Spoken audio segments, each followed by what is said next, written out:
Fala galera, hoje nós vamos falar de Signals. Signals que não é um assunto mais tão novo assim, né? Ele foi lançado no Angular 16, está fazendo aí quase 2 anos, mas é algo que assim foi muito aceito pela comunidade. Signals foi criado principalmente para você fazer o teu gerenciamento de estado da sua aplicação, tá? Então ele traz uma sintaxe mais moderna. Moderna é relativo, né? Mas ele traz uma sintaxe mais simples de você entender como que funciona o traqueamento. Ele faz esse traqueamento de forma muito otimizada. Então ele traz um ganho, principalmente de performance, para a tua aplicação muito grande. Então, se você não me conhece ainda, sou Paulo Santana, trabalho com desenvolvimento mobile já há mais de 10 anos. Então eu já vou pedir que você siga a gente aí nas redes sociais, tá? A gente tá começando, mas o projeto é bem legal. E deixa o seu like aí, deixa o seu comentário se ficar com alguma dúvida, que a gente tem o maior prazer de ajudar, beleza? Vamos nessa! Já deixei nosso projeto rodando aqui, tá? Um projetinho bem simples aqui, simulando um pedido, tá? Então aqui eu tenho um hambúrguer, eu tenho dois botões aqui para eu incluir, para eu aumentar ou diminuir minha quantidade de hambúrgueres que eu quero, né? Eu tenho um subtotal aqui, que ele vai me dar o valor pela quantidade de hambúrgueres que eu tenho aqui. E um checkbox aqui se eu quero incluir uma taxa de 10% ou não, né? Que a hora que eu incluo a taxa aqui, ele vai lá e muda para 22, né? Beleza. Legal, bem simplesinho. Como é que está nosso código aqui? Bom, nosso HTML eu não vou entrar em muitos detalhes aqui, mas é bem tranquilo, né? Então eu tenho aqui meu hambúrguer, tenho uma função que incrementa e decrementa, né? Que aumenta ou diminui a minha quantidade. Tem um subtotal, checkbox aqui e o total, né? Como está nosso código aqui, ó? Vamos lá, bem simplesinho também. Eu tenho uma variável fixa aqui, apenas leitura do valor do preço, né? Eu tenho a taxa de delivery aqui, que seria 10%, uma quantidade inicializando em 1, um boolean aqui que diz se eu devo incluir ou não a taxa de delivery, né? Ela inicializa como false. Aqui eu tenho meu toggle, né? Que toda vez que ele clica lá no checkbox, ele muda minha variável aqui para false ou true, né? E aqui é minhas funções, né? Para incluir, para aumentar e diminuir a quantidade, né? Quantidade que a gente só faz uma validação, que ela tem que ser maior que 1, né? Para poder diminuir. E aqui eu tenho minhas funções, tá, galera? Eu já deixei propositalmente aqui como uma função, minha view, né? Chamando uma função. Isso não é uma boa prática, já adianto que isso não é uma boa prática.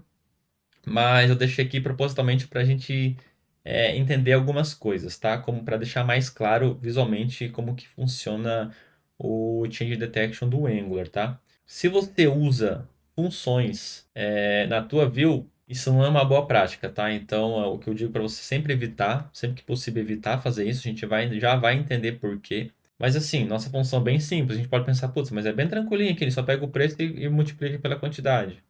O total, o que que ele faz? Ele pega o subtotal, ele pega a taxa, que se ele for true, ele utiliza a taxa, né? Definida lá em cima de 10%, se não zero, e multiplica aqui para dar o valor total, né? Beleza, esse é o nosso código. Vamos lá. Legal? Vamos começar então a nossa refatoração do nosso código para usar os signos, tá? Primeiro, como é que eu declaro uma signal, tá? Vou colocar aqui, ó, na quantidade, em vez de usar a quantidade aqui, eu vou usar uma quantidade usando signals, tá? Signal eu faço o quê, então? Eu dou um signal, não importa que o signal ele é nativo já do Angular, né? Veja que ele importou daqui. E aqui eu dou 1, beleza? O que está acontecendo quando eu faço isso? Eu estou dizendo assim, que esse quantity agora, ele é um writable signal, ele é do tipo writable, do tipo number. Por que ele colocou tipo number? Porque ele automaticamente identificou, tá? Que ele é um tipo number. Se eu quisesse explicitamente definir qual que é o tipo dele, eu poderia fazer isso aqui, né? Ele é um tipo number. Mas como o Angular já entende, o compilador já entende que quando eu definir como 1 aqui, ele vai ser um tipo number, tá? Vou colocar isso aqui outra coisa. Ah, Paulo, por exemplo, ele vai entender que ele é do tipo string, tá? Então, basicamente, beleza. Para você inicializar um signal, criar um signal, você faz isso aqui. Já define um valor inicial. Detalhe, tá? O signal ele sempre precisa ter um valor inicial. Você sempre tem que inicializar ele com valor inicial. Ah, mas eu não. Fosse uma lista, né? Por exemplo, coloca uma lista vazia.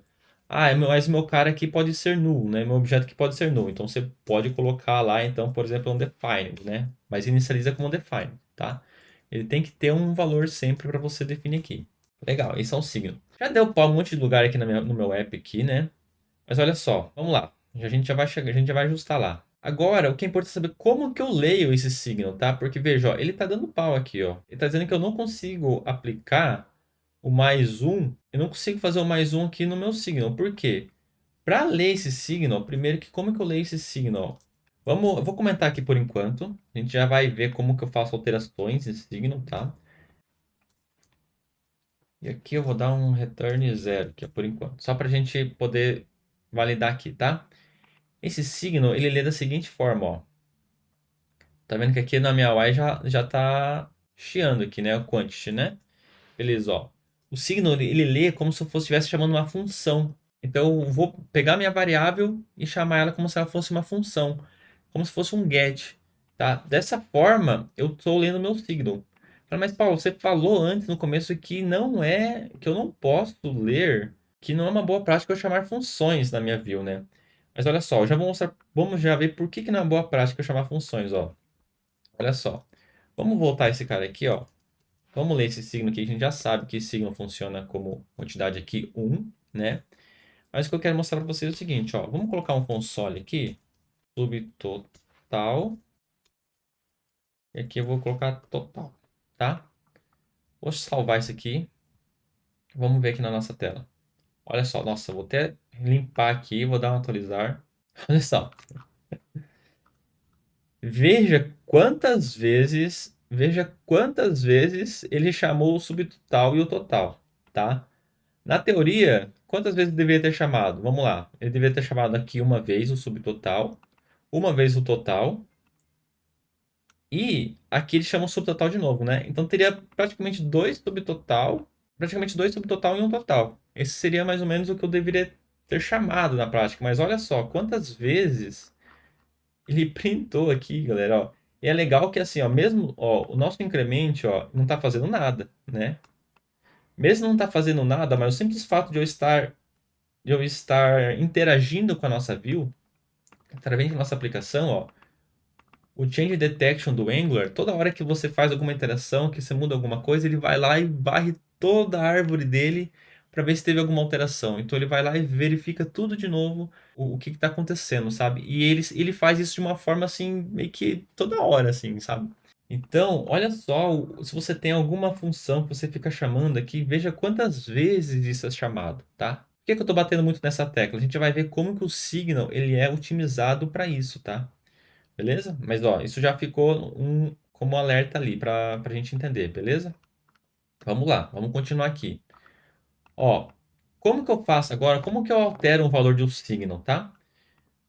Para alterar o valor de signo, a gente tem o método update do signo, tá? Então a gente vai fazer o seguinte, ó. Eu dou aqui, ó, quantity. Minha IA já tá atualizando aqui, ó. Mas eu vou só chamar isso aqui de value para ficar mais didático, tá? Então eu tô fazendo um update. Como que o update do signo funciona? Ele é uma função, né? Do update, ele passa uma função onde esse valor aqui, onde ele retorna para você o valor atual. Então pensa assim, estou fazendo um gerenciamento de estado. O signo ele sempre vai te retornar o último valor do estado daquela variável, tá? Então quando eu dou um update, ele me traz aqui qual que é o último valor e eu posso fazer o que eu quiser com esse último valor, tá? Então aqui, ó, se eu estou incrementando, o que eu vou fazer? Então eu dou um update, value mais um, tá? Da mesma forma aqui, ó, a gente pode fazer o seguinte, ó, se quantity for maior que um, né? A gente faz o update aqui, ó, menos um. Então, dessa forma aqui, a gente já consegue atualizar a nossa view, né? Vamos lá, ó. Vamos salvar. Ó, tá funcionando, beleza? Mas olha só, quantas vezes ele tá chamando o meu total e subtotal, né? Mas beleza, tá funcionando. Ó. Agora, o Signal tem uma parada muito legal que é chamada Computed Signals. Computed Signals, tá?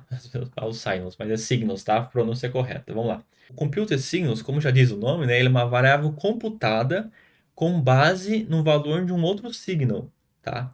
Só que a diferença é que assim, né? Além disso, ele é somente leitura, tá? Então você não consegue alterar um signal, quer ver, ó? Então vamos lá. Aqui a gente já vai começar a mexer um pouco nesses métodos nossos aqui, tá? O que eu quero mostrar aqui é o seguinte, ó. Hoje, o total, né? Beleza, ele faz isso aqui, né? Ele traz lá, ele pega o valor do preço, multiplica pela quantidade, certo? Beleza. Eu vou copiar isso aqui, ó, só para a gente ver o seguinte, ó. Eu vou criar um computed signal chamado aqui subtotal, tá? Vai ser o que, ó? Computed, tá? Que é como eu declaro aqui, computed, que vai fazer o quê?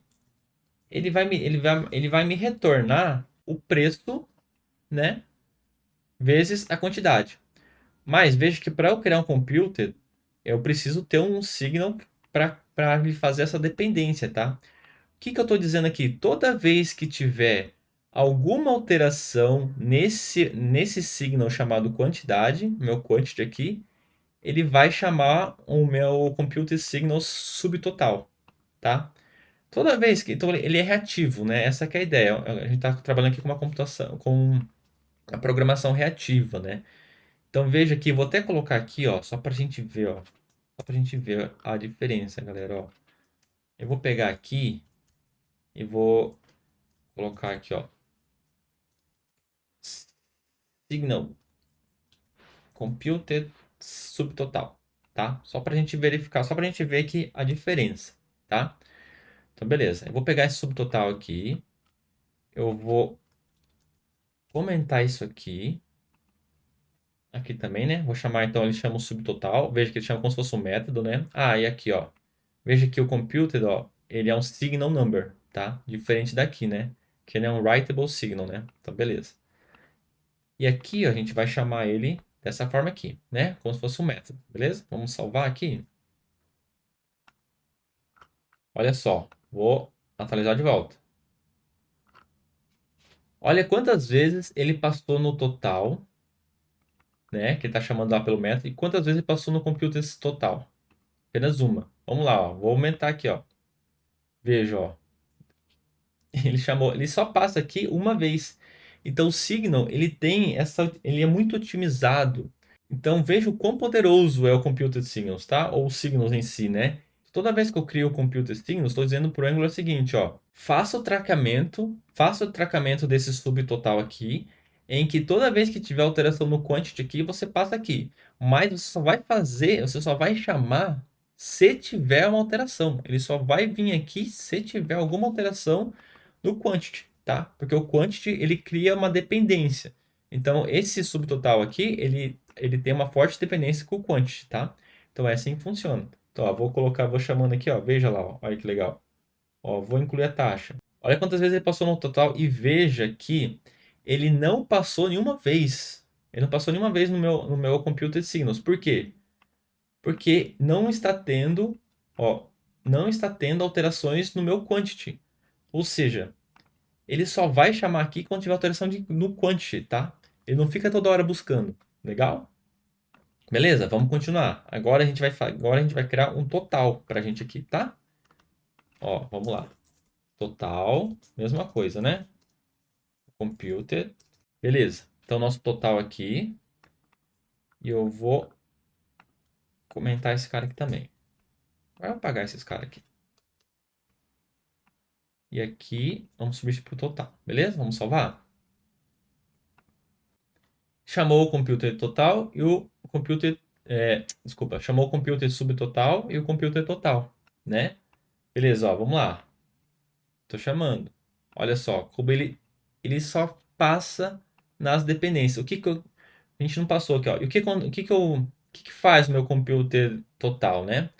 Então ele lê o meu subtotal, ele vê se é para eu incluir a taxa ou não e retorna o cálculo do meu subtotal.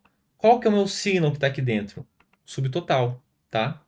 Ou seja, toda vez que o subtotal sofrer uma alteração, ele vai chamar o total, tá? Então, olha como que é essa computação, essa programação reativa, né?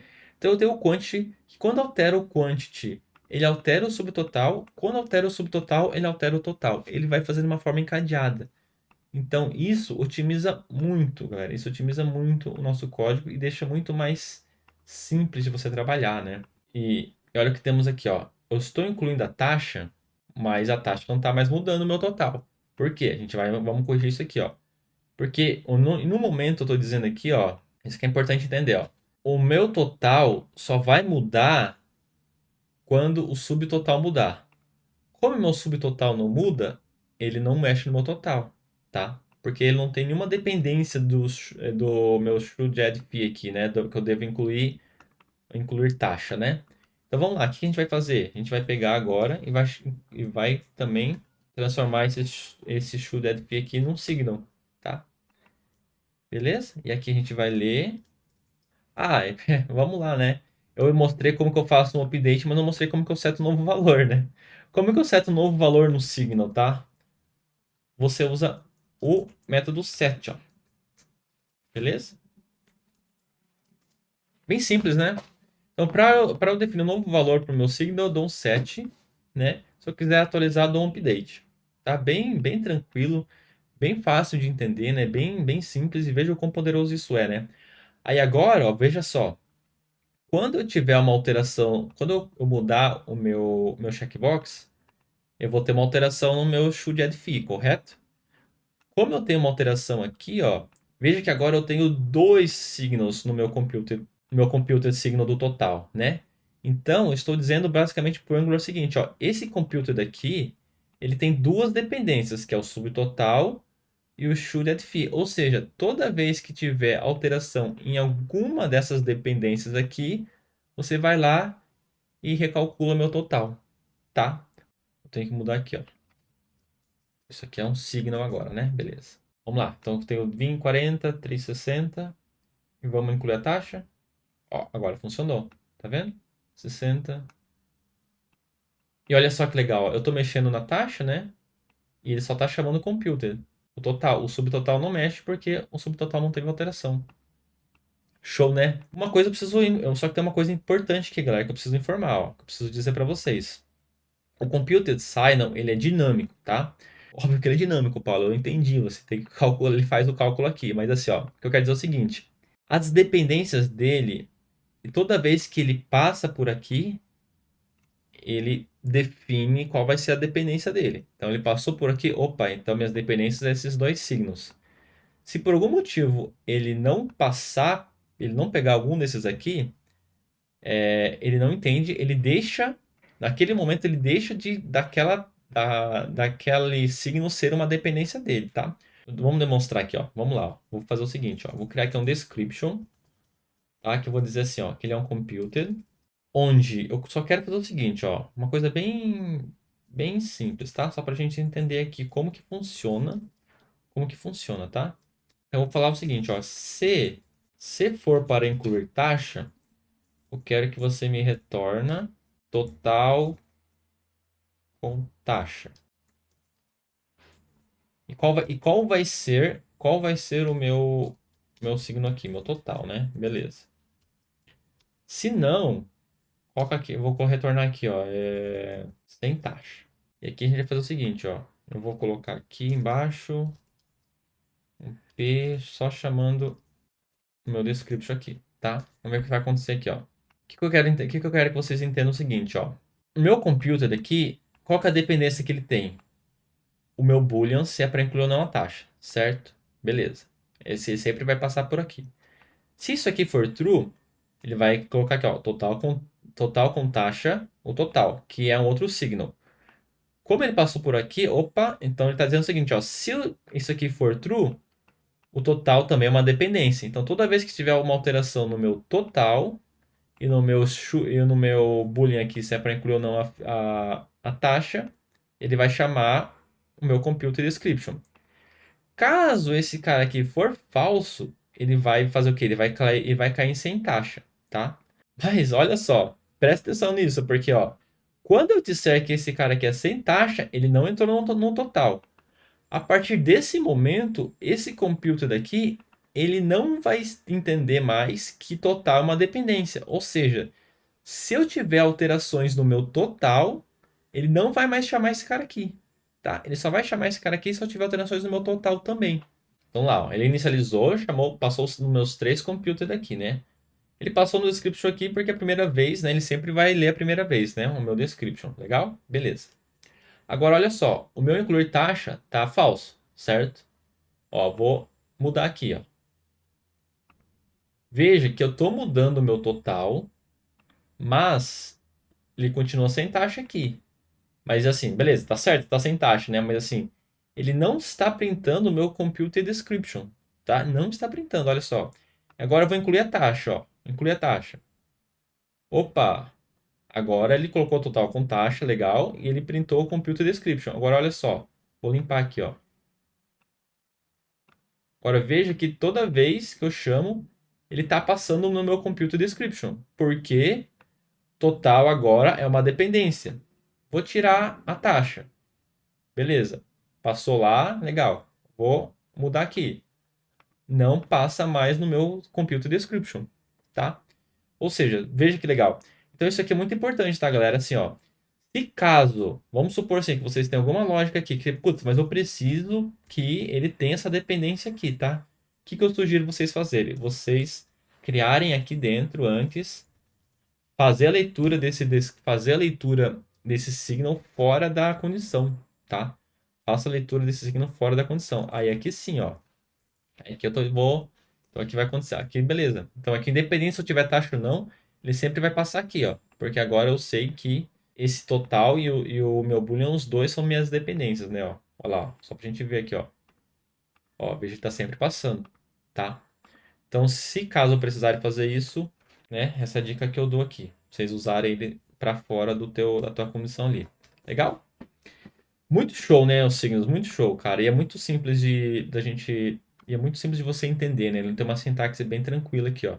Além disso, além dos signos, computer signals, a gente também tem os effects, tá? Dos signos. O que que são os effects? Os effects nada mais é do que, como o nome meio que já sugere, são efeitos, né? Mas efeitos o quê? Efeitos colaterais. Então, o que acontece? Por exemplo, aqui, ó. O Angular, ele até encoraja você a não, né? Vou até abrir a documentação aqui, ó. Ó, o Angular, ele até encoraja você a não usar o effects, tá? Não que ele encoraje você a não usar, mas ele diz assim, né? Olha, explica aqui o que é o effects, a gente já vai ver na prática, tá? Mas, ó,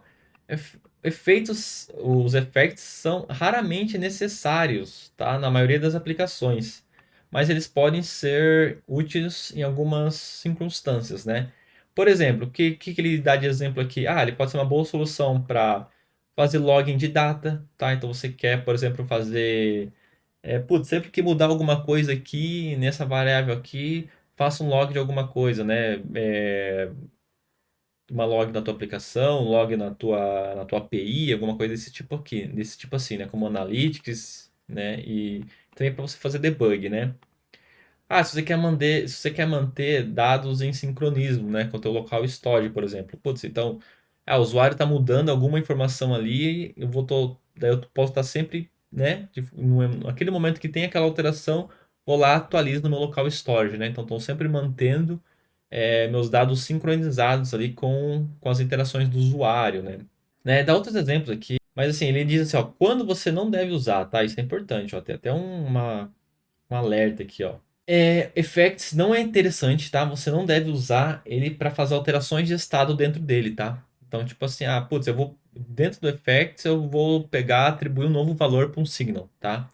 Não faça isso porque isso aqui pode causar erros, né? Ele diz que pode causar algum loop infinito, alguma coisa que você não vai conseguir entender, alguma alteração de detection desnecessário que pode, né, piorar a tua situação ali. Então, esses são os casos mais comuns para uso de effects, tá? E como que a gente usa? Ó, vamos colocar aqui, ó. A gente declara assim, né? Então tem aqui o effect, beleza? E eu vou colocar aqui, ó. Ó, beleza, ó, legal. Então, o que que eu estou falando aqui, ó? Eu estou criando um efeito, né? Um efeito colateral, que é basicamente assim, é uma função que vai ser sempre chamada toda vez que, toda vez que eu tiver uma alteração no meu subtotal, tá? E assim, ó, de novo, ó. Da mesma forma que o computed, o effect trabalha de uma forma muito parecida com o computed, tá? Qual que é a diferença? O computed é uma variável, você vai definir um atributo para ele, né? Um novo valor para ele com base num signal. O effect não, você quer que com base num signal você faça alguma coisa, tá? Então, por exemplo, aqui, ó. Então, ele precisa de uma dependência. Então, você precisa ter um signal aqui. Então, toda vez que tiver uma alteração no meu subtotal, ele vai printar o meu effect total aqui, ó. Vamos salvar para a gente ver? Veja, ó, beleza, né? Vou limpar aqui, ó. Ó, então ele está sempre printando ali quando tem alterações, tá? No meu subtotal. Ó, vou mudar aqui em incluir taxa, ó. Ó, veja que ele não está printando mais, porque eu não tive alterações no meu subtotal, né? Então, só quando eu tenho o meu...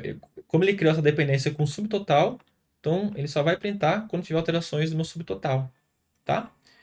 E olha só, eu criei aqui no constructor, mas meio que propositalmente, tá? Porque, por exemplo, se eu quisesse colocar isso em outro lugar, eu quero, por exemplo, vamos qualquer lugar fora aqui, ó, como se fosse no init aqui, por exemplo, né?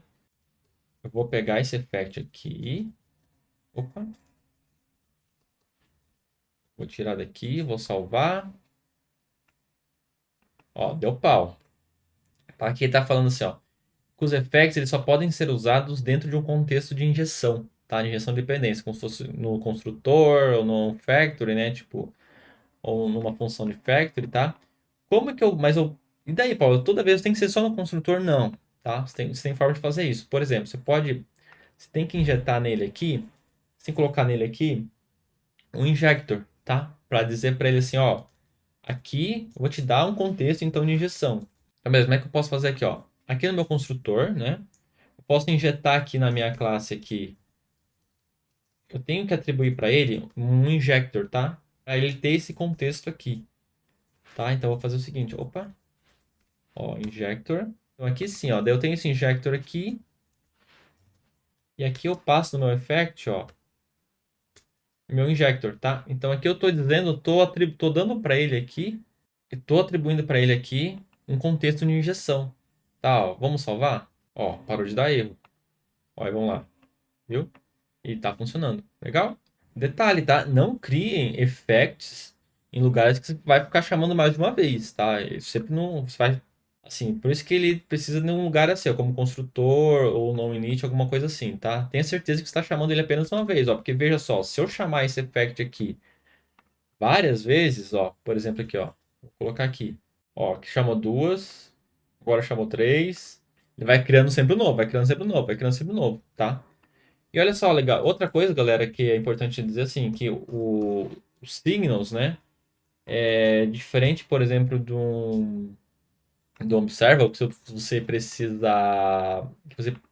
se desescrever nele, né, que você precisa cuidar para não ter problema de memória, leak de memória, não. Ele vai estar sempre aqui enquanto a instância desse meu componente estiver vivo, tá? Então, a partir do momento que ele morrer, ele também é destruído automaticamente, tá?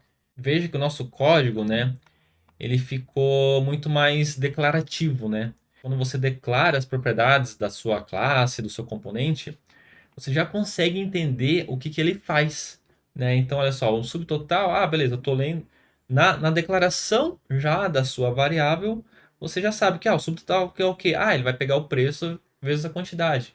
O total o que, que ele faz? Ele faz isso aqui. O description o que, que ele faz? Ele faz isso aqui, né? Diferente de um código já mais imperativo, né? Imperativo que era como a gente estava no começo da aula, né? Quando a gente tinha só declarado as variáveis lá em cima, né? Mas você não sabe o que vai acontecer com ela. Você não sabe que momento que ela é atualizada, quem que pode atualizar ela, qualquer coisa pode ser atualizada, né? Nesse caso aqui não, você torna o teu código mais conciso. Você tem certeza que, putz, ó, ninguém vai conseguir mudar o meu total, porque o meu total funciona dessa forma. Então você ganha, tem alguns ganhos, né? Bem interessantes quando você trabalha com um código mais declarativo, né? De novo, esse assunto já não é um assunto tão novo assim, mas eu achei interessante trazer aqui para o canal para você que está começando, que está vendo ainda, tentando entender como é que funciona os signos, é um exemplo mais prático ali, beleza? Fique com Deus, um forte abraço, até mais.